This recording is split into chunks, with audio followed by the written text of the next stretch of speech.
Jagdish, you're on mute. Yeah, you can Namaste, start. friends.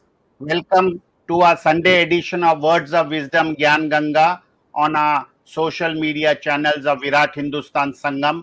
Today we have a very interesting topic. Is the government takeover of the places of worship constitutional or legal? And we are, for the next 45 minutes, will be discussing with Dr. Subramanian Swamy this topic. As you all know, Dr. Swamy has been in the forefront on this issue. He has been walking a talk and has filed numerous cases and has won in the Supreme Court and obtained a landmark judgment. Without going in more details, it is Dr. Swamy who will be telling you about the whole issue. It's over to Dr. Swamy. Thank you, Jagdish. This is it's a tough topic in the sense there are many ramifications which you should understand. First of all, the government takeover of a temple is in or rather places of worship to begin with. Only is a takeover of the Hindu temples. No Islamic, whatever Islamic institutions are there for prayer and so on, not touched. Nothing, absolutely nothing. Or even all the other institutions of Islamic religion. Same thing with Christianity. No churches touched. No Christian institutions touched.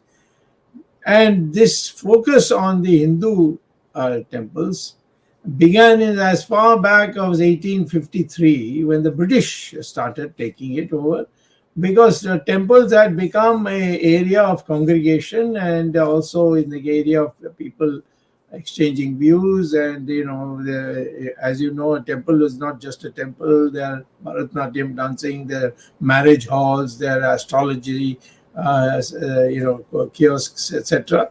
So, I mean, it's a place for visiting and also praying. So, therefore, the British felt threatened by it, and they began the process of taking over temples, and particularly those which were rich and well-to-do, and take away their money. So that process has been continuing, and today I would say 4 lakh temples all over the country are being taken over. And even though the Constitution of India does not permit arbitrary takeover of temples, and the Supreme Court judgments have, which I'm going to give you details of, Supreme Court judgments have made it very clear that there is no room to take over a temple. All that it can, the government can do is that if there's financial misappropriation, they can take over the financial system of the temple and rectify it and return it within a certain short period. I had suggested 6 years, and some people, there were 2 judges, very very able judges. They thought, well, this is something that you need to work out with the government. So that process I have not been able to, because no government wants it. And not only that, governments are still continuing to take over temples. And the recent example is that of the Pandharpur, the temple, the Krishna Rukmani temple. It's called Vitthal. It's a avatar, I think, of Krishna, but it is Vitthal Rukmani temple is called. It's a very, very, very ancient temple. Earlier on in Tamil Nadu, you know that the Sabhanayakar Vishnu, the Shiva temple, old. It must be 2,000 years old.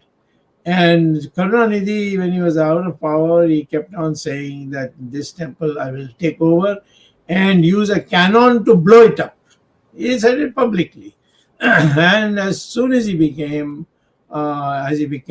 chief minister in, I think, in the 2006 or 2007, that period, he began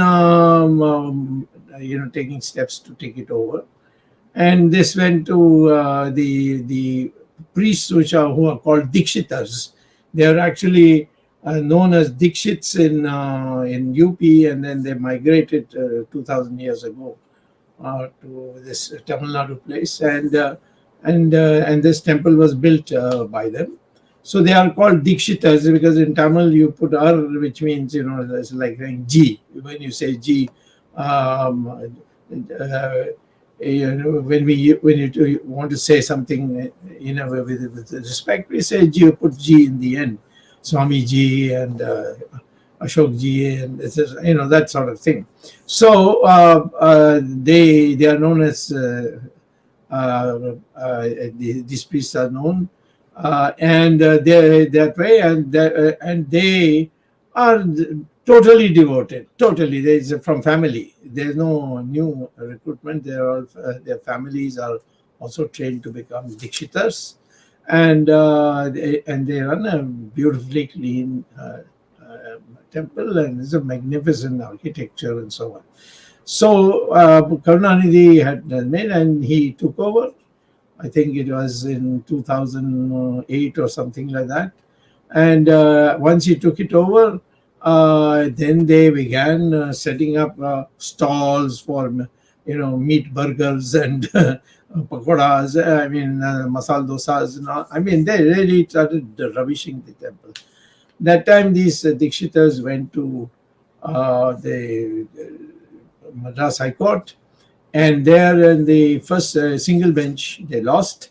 Then they went to the double bench, they lost, and then they said, now we are tired, we have finished all our money from the lawyers, and therefore we are going to give up. That time Dayanand Saraswati was one of the greatest saints we have had in this century. Of course, he is now no more. But he contacted me and he said, I'm going to ask you something and you have to do it. Give me that promise. So how can I say I won't give you that promise? So I said, yes. He said, I want you to appear on this in the Supreme Court. I said, how can I appear? I'm not a party. I have no interest in this matter. And but they have lost in two levels. I had never heard of Supreme Court deciding against when at the two lower levels of this High Court, single judge and double bench, they are all of the same view. They will not interfere and so on. He said, no, you go and I'll pray for you. That's all that he said to me. And lo and behold, I went there and the court immediately recognized my past work in this area, and then they said, no, we would like to hear you. And so the judgment was delivered in 2014. And in that, so many people then later on came and attached themselves. No, we want to be heard. We want to be heard. But the judges, Bobde was one of them, and there was another very good judge too. And they both of them said that we will, although there are so many have come, but our judgment will be entirely based on what Dr. Swamy has said. They mentioned my petition number and so on and so forth. So it was a great honor, and we won the case. And they laid down certain rules about when you can take over a temple, and only when you can take over the secular aspects of the temple, namely financial matters, etc. You cannot take over a temple on this religious thing and all. This Pandharpur thing that I'm going to Bombay tomorrow to the High Court to continue the arguments, and I expect to win it, that the Maharashtra government, which government? BJP government, Fadnavis government. They took it over, and against everything that is written in our manifesto. I just don't understand. Now, if I were to ask Fadnavis, he'd probably tell me that Modi asked him to do. Same thing in some 100 odd, I think maybe 124 temples of Uttarakhand. in one blow, all the 124 were taken over. And I was shocked, and I'm sorry to say that neither the Vishwendra Parishad nor RSS, anyone could do anything about it, because the way they have been functioning, they're not in a position to give fatwas to Mr. Modi. So I went in, I filed it, and I got the most important part of my thing in a very early stage. That is, the court in Uttarakhand High Court ruled that the tijori, as it's called in Hindi, that is the treasury box, that will be not in the hands of the chief minister, as the takeover had decided, the nationalization of these temples, but the money collected, jewels, everything will remain with the temple pujaris and cannot be transferred. So on that, I think Mr. Modi also lost his interest. And so they soon, when I went to the Supreme Court for wiping out the entire takeover, not only on the treasury issue, they withdrew the nationalization law and turned it, went to the assembly, got a resolution to quash it. So I won that also.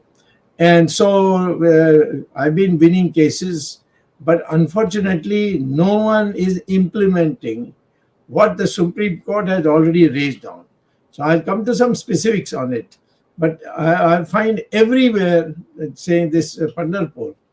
I mean, it's a blatant violation of the Supreme Court order. I'll read out to you in the course of my discussion. Blatant by a BJP government. And so they went here, there. Poor people didn't know the fine art of going to court. And so they lost. So finally they came to me. Fortunately, I found a way they did not touch. So I could go to the High Court, and the High Court issued notice.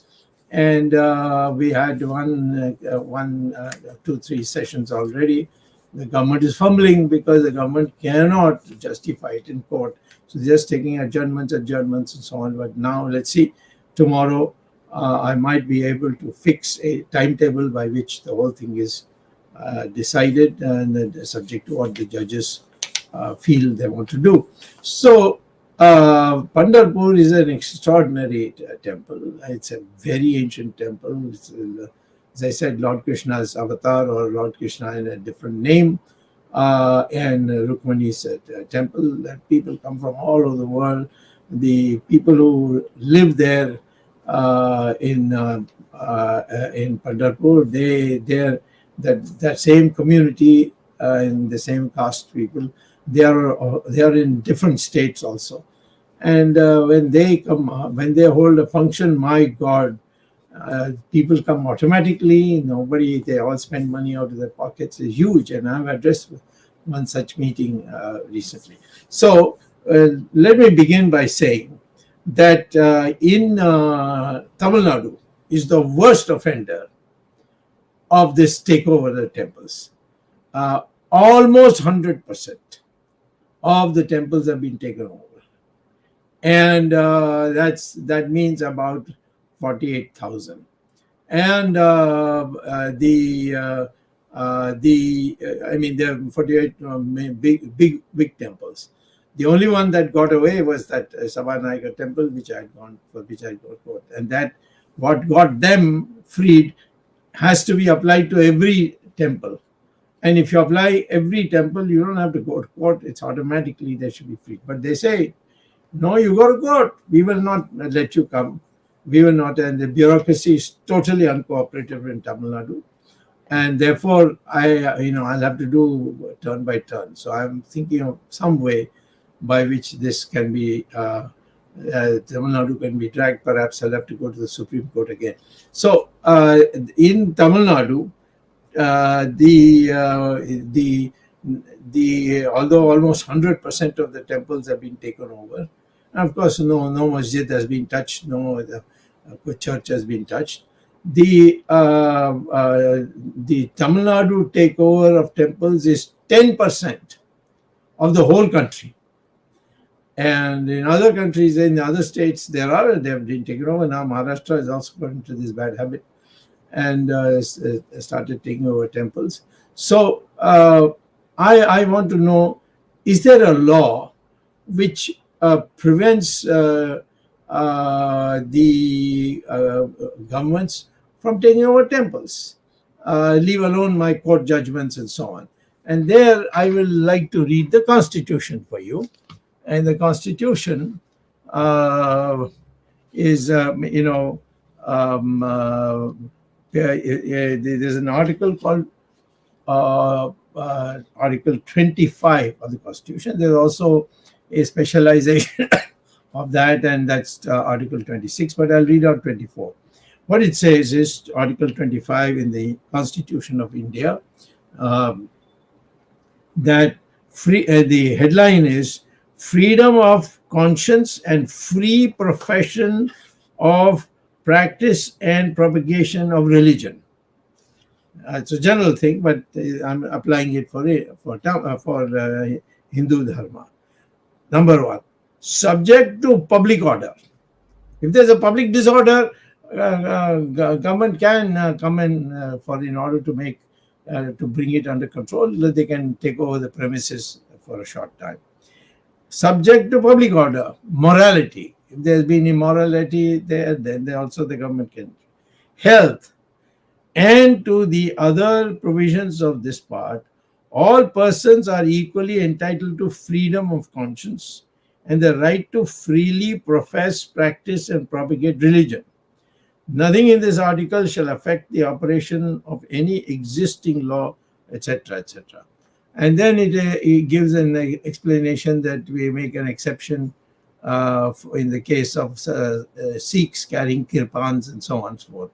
But broadly speaking, what this Article 25 says is that as long as public order, morality, and health is not affected, the Article 25, which is a fundamental right, guarantees all persons equally entitled to freedom of conscience and the right to freely profess, practice, and propagate religion, which cannot be done if it has been taken over by the state.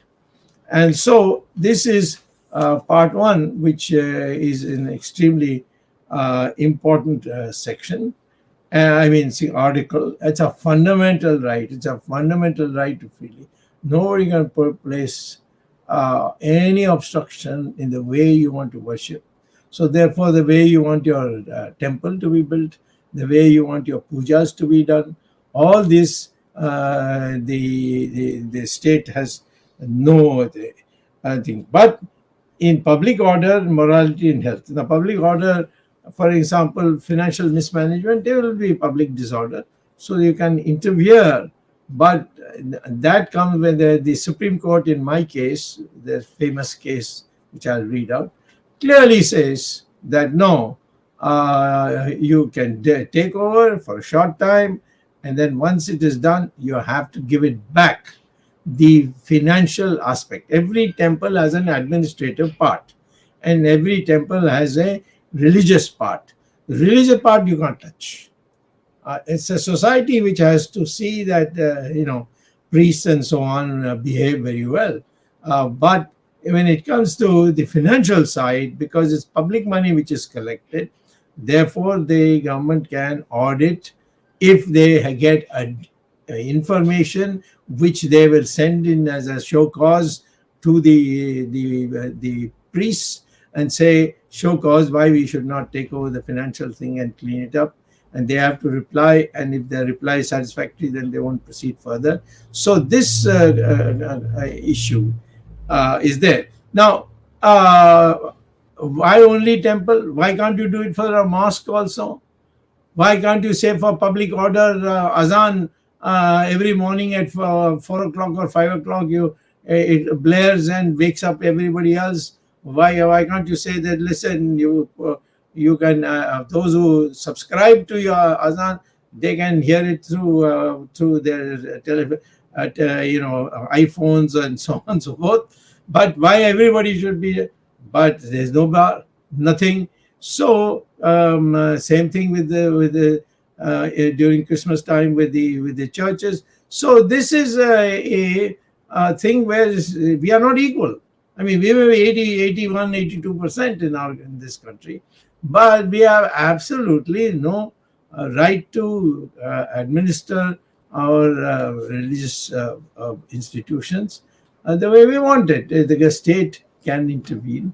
And some states like Kerala and all, which are communists, they have actually done. And then DMK, which doesn't believe in God, but they want to sit in the temple and become administrators. This is amazing. You don't believe in God. How can you administer? And that too, whether the pujari should be do it like this way or that way. I mean, appointment of pujaris are being done by the DMK government, which is outrageous, you see, considering that on top of that they are atheists. So this is Article 25, and this Article 25 has to. Why I say that you can't take over forever?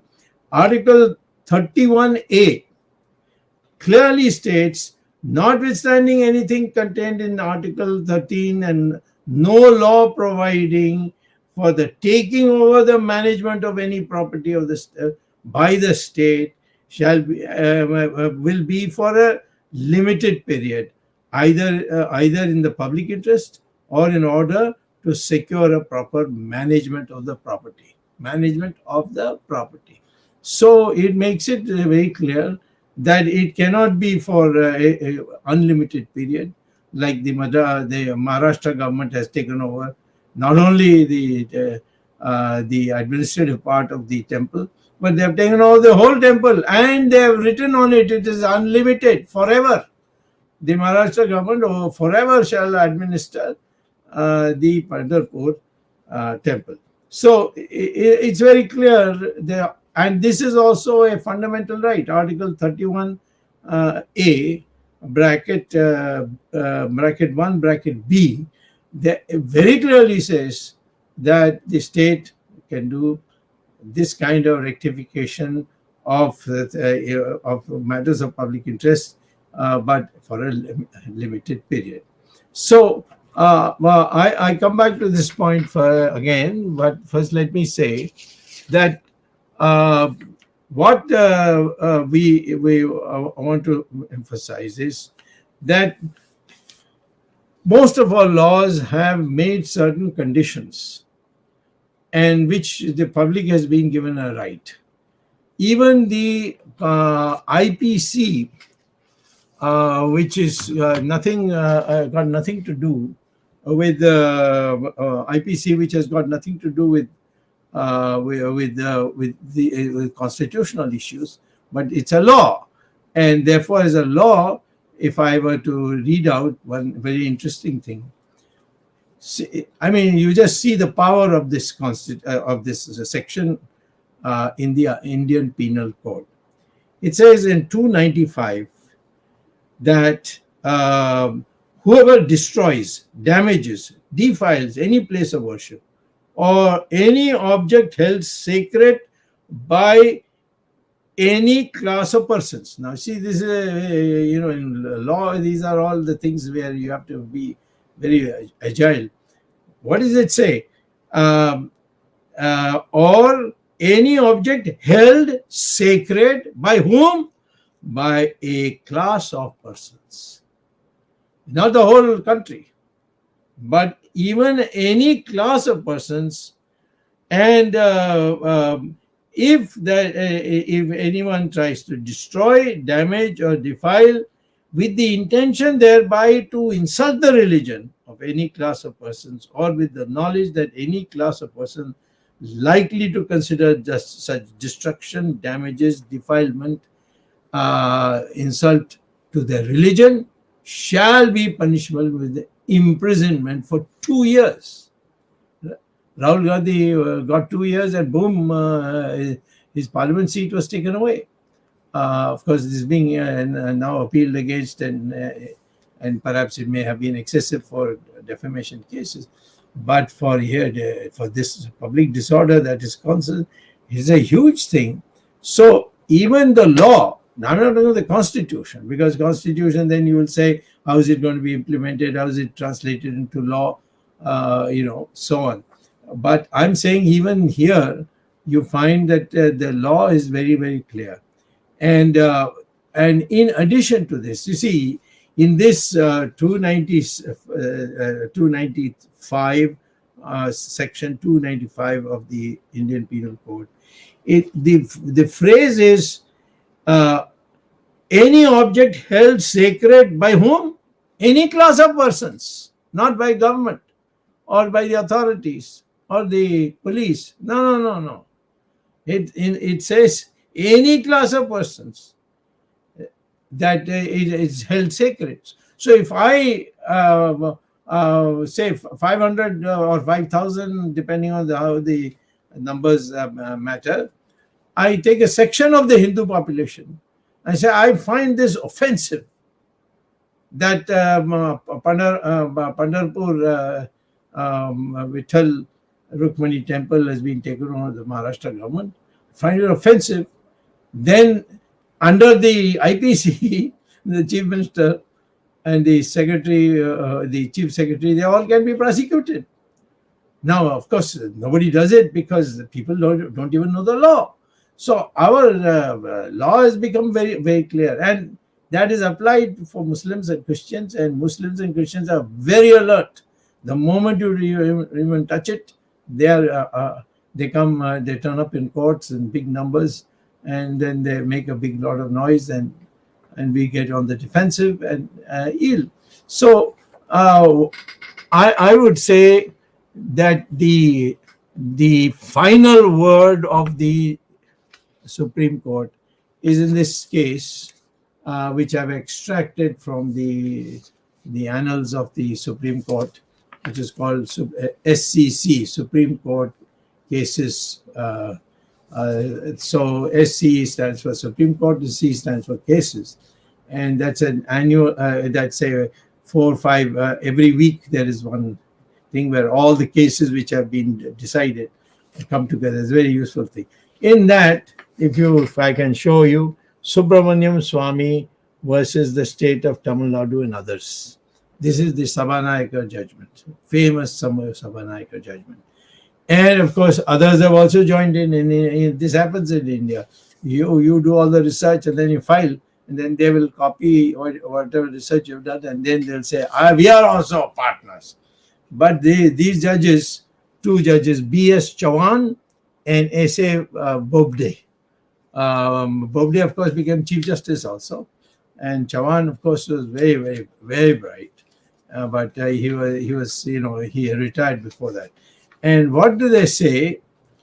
Just in case, I've never seen this happen before in a court, but before they begin, they make a comment which is really worth saying, which says in paragraph 4, for convenience of addressing the parties, the numerous parties, and deciding their appeals, we have taken civil appeal number 10620 of 2013 of Subramanian Swamy as the leading appeal. The facts and circumstances give rise to appeal as under, etc.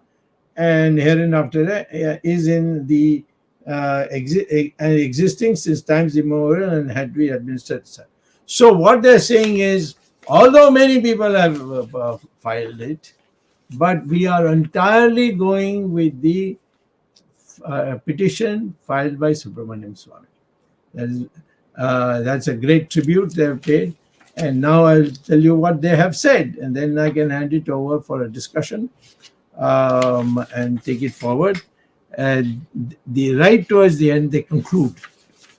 And this is binding, by the way, on all governments, state governments, municipal governments, everyone. It's binding on everybody. And I would begin by saying, reading the last few paragraphs. Paragraph 65. What does it say? Even if the management of a temple is taken over to remedy the evil the management must be handed over to the person concerned immediately after the evil stands remedied. Very clear. Even if it's the management of the temple has been taken over to remedy an evil, you must hand it over to back to the temple pujaris and all once you have rectified the evil. Continuation thereafter would tantamount to be usurpation of the proprietary rights of or violation of fundamental rights guaranteed by the Constitution in favor of the persons deprived. That's the Article 31 that I read out to you. And therefore, taking over the management circumstances must be for a limited period. When was Tirupati taken over? It was taken over, Tirumala Tirupati, in the town of Tirupati. It was taken over, it's the richest temple. It was taken over in 1934. And I went to court in 2015 and I won. And the court said, yes, it must be returned. Now, the same thing with the Padmanabha Swamy temple in Kerala. Now it has been returned to the kingdom, to the Rajas and or you call them ex-Raja if you want, of Travancore, who are there in Trivandrum. I had argued this matter with our VHS colleague Mohandas, and we got an order saying that the temples of Kerala should all be returned.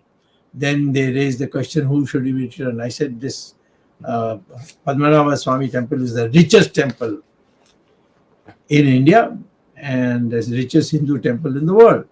So I said, you hand them back to the Raja, the Trivandrum Raja Maharaja, because he built it. So that lineage is there and it should be given to them. So Chief Justice said, no, I cannot accept. I cannot accept that because we don't recognize Rajas and Ranis anymore. So how can we give it? I said, but they are the people who built it. They are still as human beings. Their descendants are there. So we went to the Supreme Court and then suddenly good sense prevailed. And now the Padmanabha Swamy temple has been returned, like the Savanayaka temple has been returned. So we have now cases of this happening. Now, I would say that what the laws, as I say, you can take over if there is a financial mismanagement or some administrative gadbad, but for a limited period. And all this must be stated. And if it is unreasonably long period, then you can go to court and get it quashed. So the same thing, suppression of the rights of administration cannot be of a permanent, enduring nature. Its life has to be reasonably fixed so as to be coterminous with the removal of the consequences of maladministration. They are leaving no doubt at all. The reason is that the objective to take over the management and administration is not the removal and replacement of existing administration, but to rectify and stamp out the consequences of maladministration.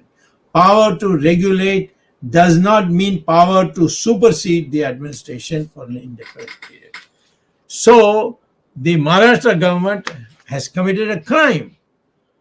And I can tomorrow go and file a case as a Hindu against Mr. Fadnavis, saying that you have done this and you deserve to go to jail. You have how much money you have taken away, and all this will need CBI and CAG and all that to investigate.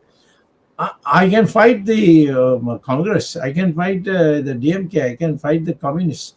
But our own people doing this. It did in Uttarakhand, in Varanasi, where the Prime Minister is getting elected.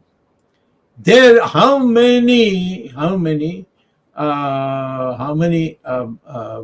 the temples of any value there is owned by is run by the state. And if I give them the judgment, they say, you go to court and get an order. We are not going to obey it. So this is the situation where Hindutva, we talk about Hindutva, all bogus when it comes down to money. And therefore, I think we have to now create a movement. And I certainly think after this coming elections, or maybe before the elections also, because it could be an election issue, we need a movement to say liberate the temples. If Muslims can have freedom to have their own masjids and Waqf board and so on, Christians can have their own churches. Why Hindus cannot have their own temples? And this atrocity is being committed by Hindus in their majority. So what I would like to say, therefore, is that the laws are very clear, but the Hindus don't have a backbone, and Hindu parties also don't have a backbone. It's no use getting into petty issues. This is the major issue. All Hindu organizations should, in the state they are there, they should go and tell the chief minister, we'll start an agitation. And in the elections, we'll say anyone who says that he's against government denationalization, we're going to vote against him. So this is the broad picture where a crime is being committed from the British times, and we have continued it shamelessly. Even those who profess to be Hindutva committed people. Over to you, Jagdish.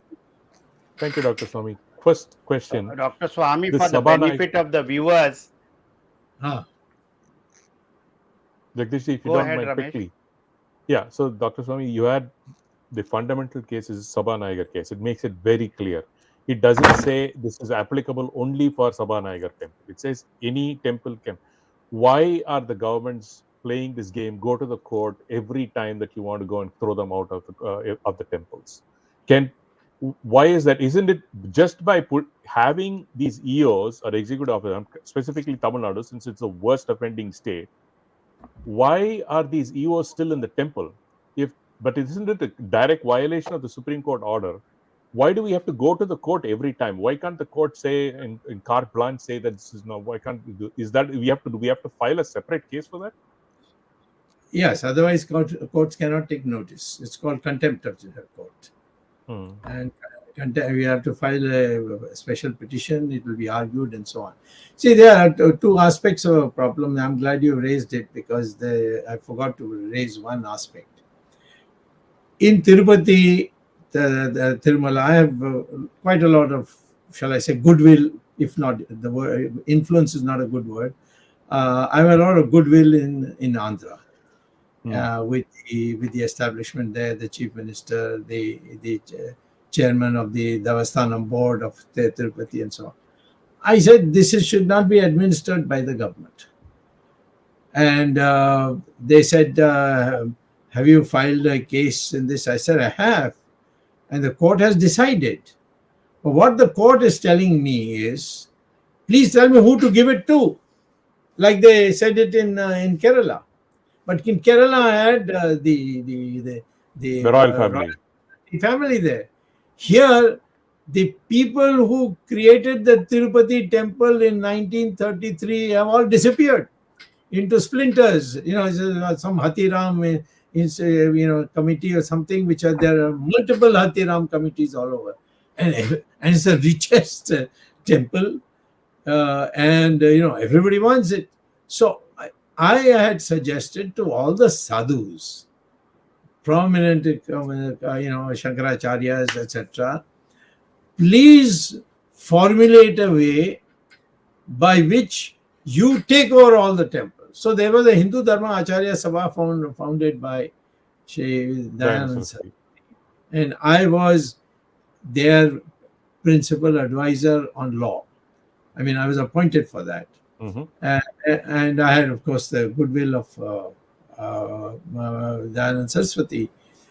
But I regret to say that when we are reaching a peak of setting up a thing, I said we have Lok Sabha and Rajya Sabha, why not have an Acharya Sabha also? You see, not necessarily part of getting elected and being members, but it's a kind of a Sabha which is recognized by the government. And Dayanand Saraswati was in a position to do it, but unfortunately passed away. Nobody has taken it up since then because they feel that the moment they take it up, the government will start acting tough with them. People are making money. People of the government, secretaries, ministers, they are making money on these temples. So when you ask him why don't they give it up, they are making money. Why? I mean, I can't really go and ask the DMK why don't you get out. They will say, what about what's happening in Maharashtra?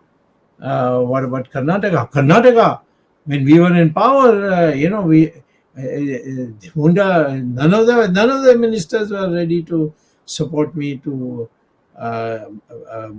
bring about change in this. They would not give up the temples because the temple is patronage now. And so there has to be a people's movement. I don't think now law going to Supreme Court, you've got everything. The Supreme Court has laid down the law and they made it universal law for the whole country. And therefore, what we need to do perhaps after the next election is to start a Hindu movement saying return the temples. And for that, with a lot of, and I'm sure that people will start coming because I have seen when I'm going around the country, people ask, for instance, in Pandharpur, when I came after they had been miserably let down by everybody, they were totally broken, and finally they came to me, like the Savanagar people also. And I said, I'll take it up, but you show me your strength. And my God, there was a function where I was called and honored and so on. Huge. It was, of course, their own religious function, but it was huge. I mean, It was their Vakri function. The Vakris. Because I got into it, the confrontation which was created by politicians between the Brahmins, that is the priest, and the Vakris, who maintain the temples and so on. That also has been paper. I mean, now they're both the Brahmins and the Vakris have come together. So there's a great thing, and once I expect to win the case. Once I win the case, because what the Maharashtra government has done is terrible. I mean, I can't believe that their lawyers would say things which no person who's got a degree would say.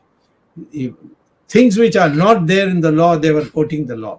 Things which have been deleted, like Article 31 has been deleted, which says that government can take over property indefinitely. That has been deleted, but still it was being quoted by the advocate for the Maharashtra government. So I think it's no use wailing about it. I think we need a people's movement, and this is something that I think much more than anything else for Hindus, this will have a massive effect, and that's what I would suggest all of us also start propagating.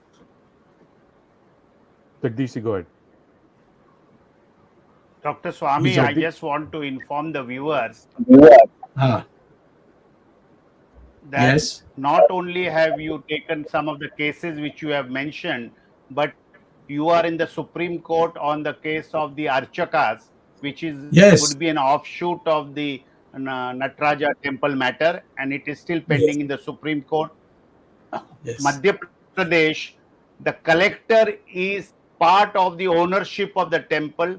Dr. Swamy went there to Indore recently, and the entire priest community of all the temples of Madhya Pradesh had a public meeting and said the government should get out.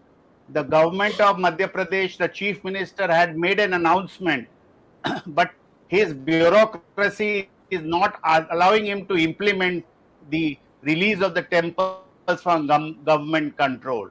In the Tirupati temple, perhaps Dr. Swamy is the only man who challenged it in court, and he got part relief of a government CAG audit of the Tirupati TTD temple. Many people just talk about it in the WhatsApp university, spread some messages and canards, and then nothing, just make a statement. But Dr. Swamy walks his talk and goes to court. That is what I want to highlight to the viewers. There are numerous such cases which are pending in the Supreme Court and various High Court where Dr. Swamy on the Hindutva cause has gone to court. Viewers, you will be shocked to know that Devendra Fadnavis as the Maharashtra CM during his first period between 2014 and 19 took over one more temple, that is the Shani Shignapur temple in Maharashtra.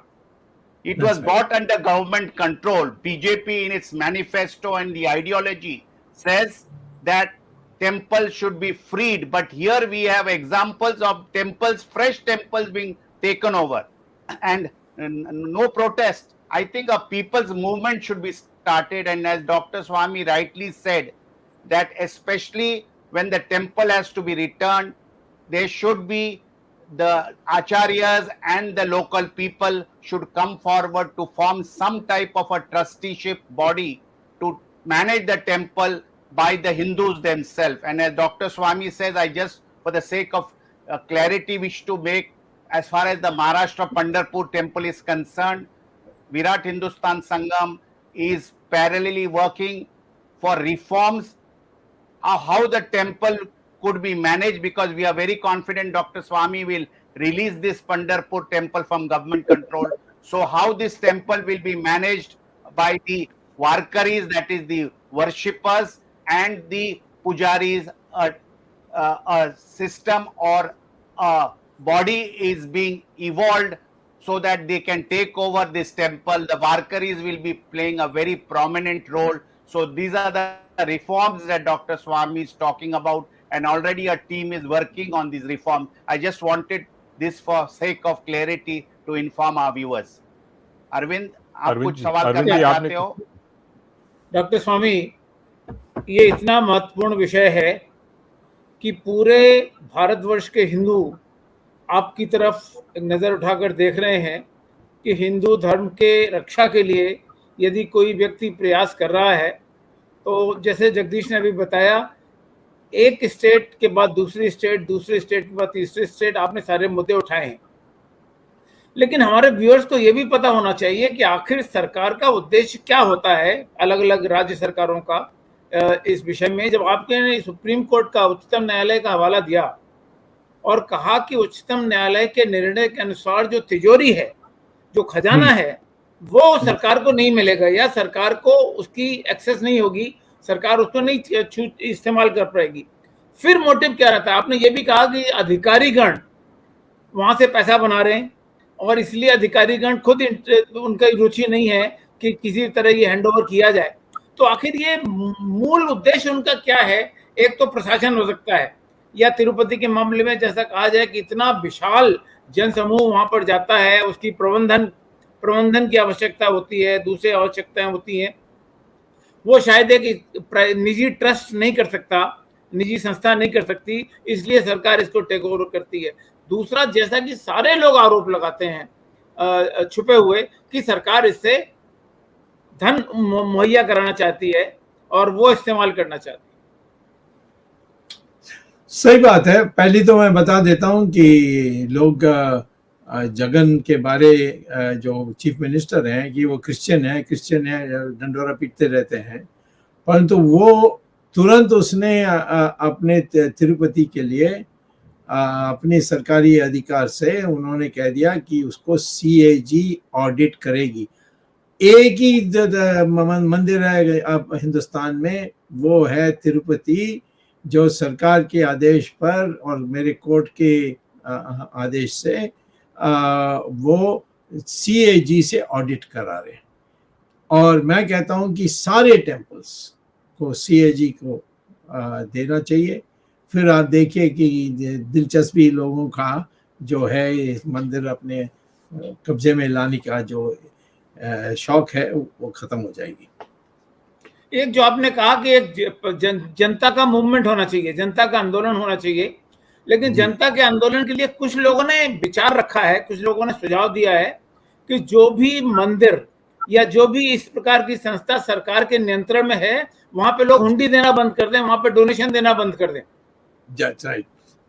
और ये भी जनता के आंदोलन का एक हिस्सा हो सकता है, ताकि जब उस तिजोरी में पैसा नहीं होगा, सरकार उसका दुरुपयोग नहीं कर पाएगी, अधिकारी उसका दोहन नहीं कर पाएंगे, तो शायद उनका उद्देश्य थोड़ा बदल जाए। हुंडी से तो पुजारियों का पैसा मिलती है, उनकी तनख्वाह वहां से निकलते हैं, तो उसको बंद कर दो के तो पुजारी लोग कोई ऐसा और कोई आपकी मूल जो विषय है वो तो मैं सहानुभूति से देखता हूँ, परंतु मैं ये जरूर कहूँगा कि ये देख लीजिए कि हमारे पुजारियों को जितना गरीब डीएमके ने कर दिया है, वो हटाना चाहिए। एक ये बहुत बड़ा एक सेवा है जो लोग पुजारी लोग मंदिर को चला करके लोगों को राहत दिलाते हैं जब वो प्रार्थना करने के लिए आते हैं।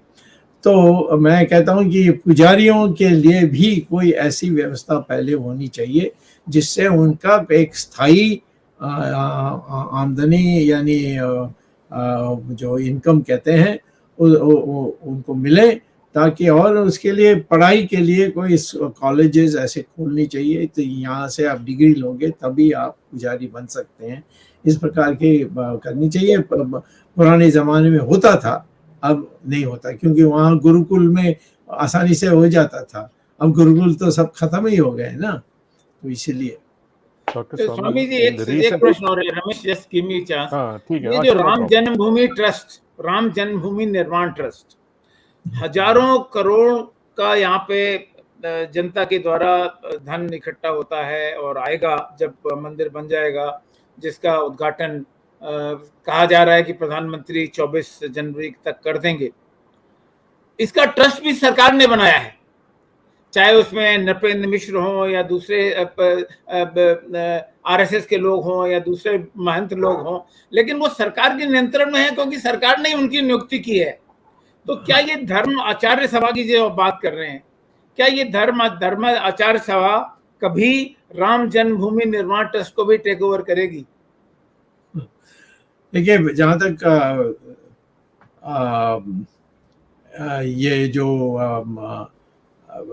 ये जो पैसा जो इकट्ठा हुई है, इसमें हमारी जो भूतपूर्व प्रिंसिपल सेक्रेटरी थे उनका कोई दोष नहीं है, वो तो सिर्फ निर्माण के लिए है। ये सारा पैसा का जो व्यवस्था है वो तो विश्व परिषद की लोगों में ज़्यादातर उनकी सदस्यता के साथ सरकार ने एक कमेटी बनाई है जो देख रही है, और एटमोस्ट हम कह सकते हैं इसका भी सीएजी का होना चाहिए, कितना पैसा आया, कैसा खर्च हुआ। परंतु मैंने जब मोदी ने विरोध किया कि कोई जल्दबाजी नहीं करनी चाहिए और राम जन्मभूमि को हिंदुओं को नहीं देना चाहिए, उन्होंने एक पिटीशन भी गुरुमूर्ति से तैयार करके उन्होंने पेश किया। और मैं बधाई देता हूं कि हमारे सुप्रीम कोर्ट के जो चीफ जस्टिस गोगोई थे समय और 4 और थे, जिसमें बोबड़े भी थे, जो आज के जो चीफ जस्टिस हैं वो भी था, वो भी था उसमें। इन लोगों ने प्रधानमंत्री की को लापरवाही करके उन्होंने अलग रख दिया, उस पिटीशन को ही देखा भी नहीं, नज़रअंदाज कर दिया जैसे आप उर्दू में कहते हैं। और तो मैं कहता हूं कि नियत खराब है हमारे प्रधानमंत्री के इसमें, क्योंकि इनके नियत अच्छा होता तो ये उत्तराखंड में कैसे करते और महाराष्ट्र में कैसे अलाउ करते। महाराष्ट्र में तो प्राइवेटली सब कहते हैं कि भाई हमें तो प्रधानमंत्री ने कहा ये करना चाहिए, अमित शाह खुद आकर बोल कर गए कि ये कृष्णा मंदिर को अपने हाथ में लेना है। तो मैं ये कहता हूँ कि ये हमारी बीमारी हमारे अंदर है, उसको मैं समझता हूँ कि कभी ना कभी जिन लोगों के पास वो शक्ति है इसमें परिवर्तन लाने के लिए करनी चाहिए। और इसको ठीक करना चाहिए। अभी देखते हैं आगे कैसा, अभी तो ये 4 महीने में बहुत कुछ होने वाला है, वो देख लीजिए, उसके बाद हम फैसला करेंगे कि किस प्रकार से हम आंदोलन की रूपरेखा बनाएंगे। Dr. Swamy, in Gujarat, sometime in 2012, I think 2012, when हाँ, Modi was the chief minister, he's taken over about 28 temples in that year alone. he I mean, demolished in his own state, he demolished as well. Doctor, yeah. coming to that point, when you mentioned the word demolished, that's exactly where I want. One, we are talking today is about takeover of temple. Or, I mean, even though we call it places of worship, essentially it becomes only temple. There are no other places of worship are being taken over. Yes. Even during this Varanasi expansion corridor, they have destroyed hundreds of temples under the name of expansion. Sita Rasoi, one of the most famous points, and almost over 280 shivlings have been uprooted. We don't know where they are, what is the status of it, because we always believe Prana Pratishtha. Even though people have built illegally structures around them, you have to destroy the structure. You cannot touch the Prana Pratishtha place.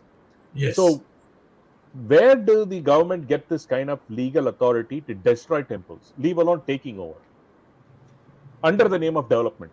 There's no authority. It's a administrative fatwa that comes, and you can take it to court and fight it, but who has the energy for that? You see, because ordinary people of that area, if I were to take it up, they'll say, "How did you come into the picture?" So I have to go through that process. And then, I mean, I have so many things. Then why should I take this? I'm going to fight the prime minister. So I would like somebody else to do it. I'd like some of the Shankaracharyas to do it. They also see they are also being troubled a lot by income tax and other things. They're being harassed. So I think it needs a people's movement. If you ask me, there's no other way. And a people's movement. Jayaprakash Narayan brought a people's movement. It brought about big change. So I think that kind of thing we need to do. 2024, Dr. Swamy, whatever I am, there is going to be payback from the powers beyond us for these kind of destruction of mandirs. Last question before I segue, Dr. Swamy, how can we stop the government from misusing temple funds? I told you, one is to have auditing not done by any chartered accountant. You put CAG, number one. Number two, make it available for discussion in Parliament, as you do for other budgets also.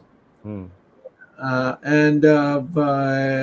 then ultimately also do it for Islamic institutions and Christian institutions as well, so that people don't say we are targeting the Hindus only.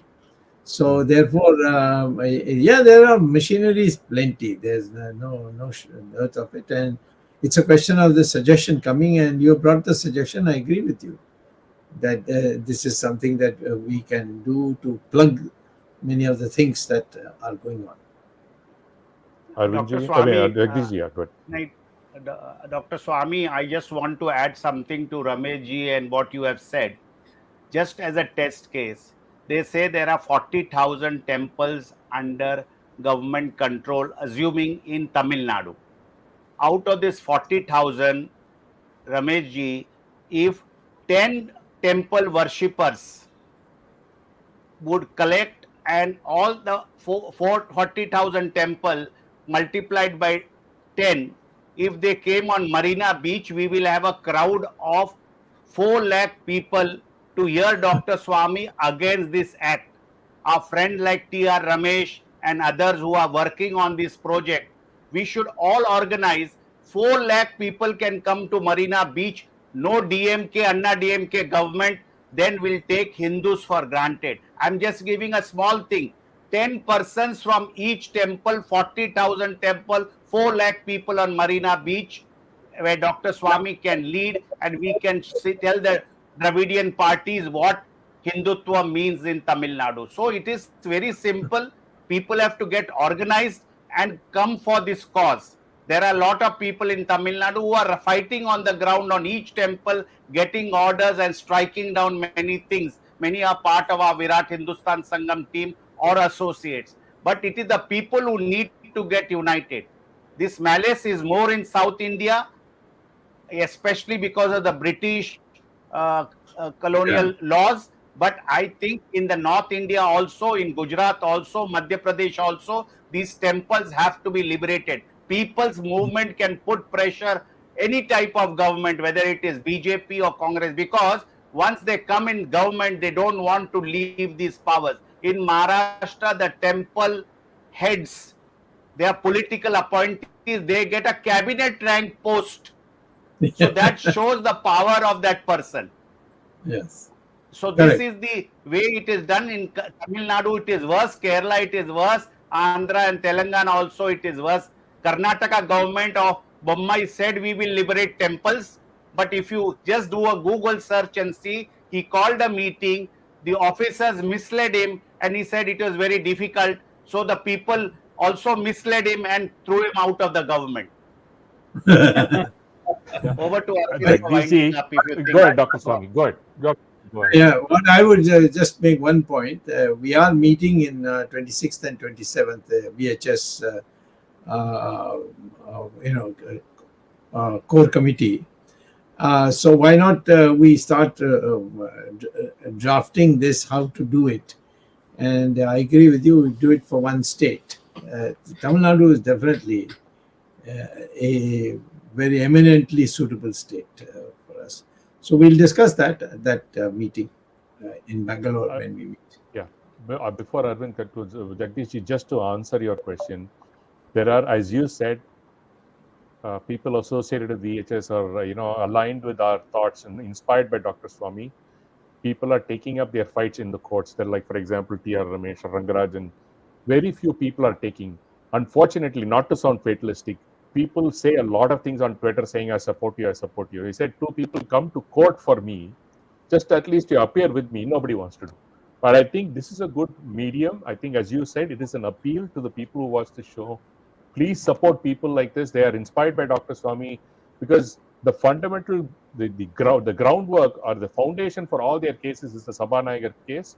Please try to support people who are fighting for the causes of temple. Okay, I mean, it's not tomorrow. That is our future. The least that we can do for them is to show our support.